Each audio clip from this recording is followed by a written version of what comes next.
I can only guess. Yeah.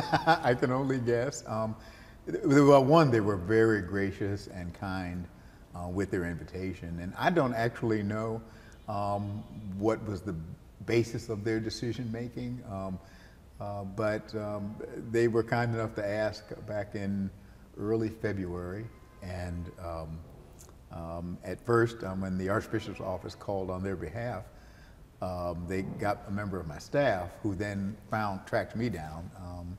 And I remember when they called, there was a member of my staff, I said, okay, you're kidding me. So I didn't believe it at first, and then realized they were serious. And then when I talked with Lambeth Palace with the Archbishop who was conveying the message on their behalf, I said, well, I would be honored, of course, to do so.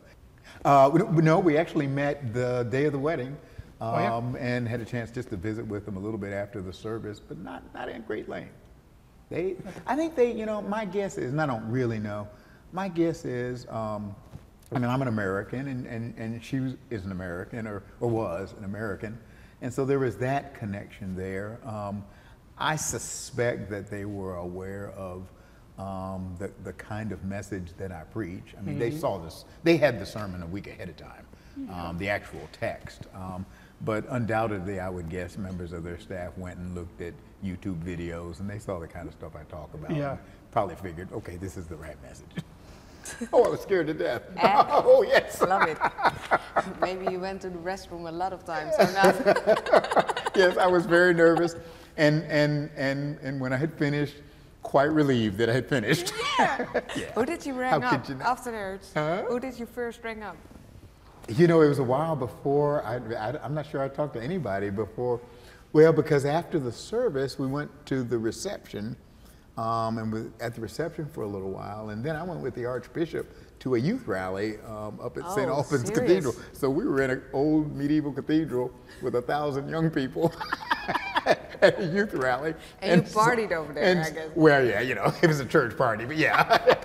And so we were with the kids, and I don't think I got back to London until about 10 o'clock that night. So I actually didn't talk to anybody on the phone. I didn't even know I didn't know what was going on around, because I was literally involved in that. Got back to London about 10 that night, went to bed, and got a flight out of Heathrow at 5, or left where we were at 5 in the morning. Oh, serious? Got to the airport. I didn't know. I wondered why people were taking pictures of me in the airport. I didn't know why. No, I didn't know, because I had kind of been cut off. I didn't know what was going on. Even better. So it was a little surprise. I said, why did somebody want to take a selfie? You became a hero. I guess. In just one service. Yeah.